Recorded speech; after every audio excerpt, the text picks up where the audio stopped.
Android, you may have wondered why its fairly standard FM radio feature isn't available on iPhone, and there are a few reasons why, starting with the components.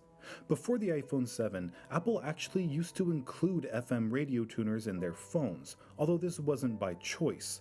The combination Wi-Fi Bluetooth chipset used in iPhones was purchased from Broadcom, rather than being designed by Apple themselves, and that manufacturer included a radio tuner in the chipset by default, so it was cheaper for Apple to simply leave it in.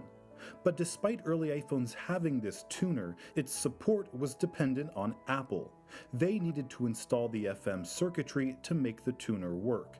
And based on iOS device circuit diagrams, it's been confirmed that the circuitry was never added. But why not? Apple could have easily activated the iPhone's FM tuner and allowed for radio.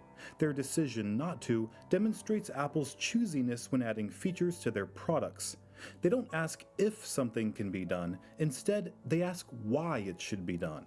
And that question is what led to radio being left out of all iOS products. Apple felt the user experience of FM radio didn't meet their standards. For example, the availability of radio stations depended on where the user was located. If they had a favorite station in their hometown, they'd lose access to it when traveling to a different city, not to mention the unreliable reception while in rural areas.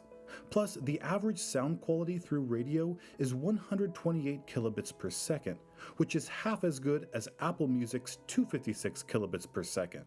Finally, radio stations have lengthy ad breaks that Apple doesn't like since they aren't getting a cut, and users don't like since they just want to hear music. So FM radio didn't make sense to Apple, who not only left the FM tuners in early iPhones inactive, but got rid of them completely starting with the iPhone 7. This is Greg with Apple Explained. Thanks for watching till the end, and I'll see you in the next video.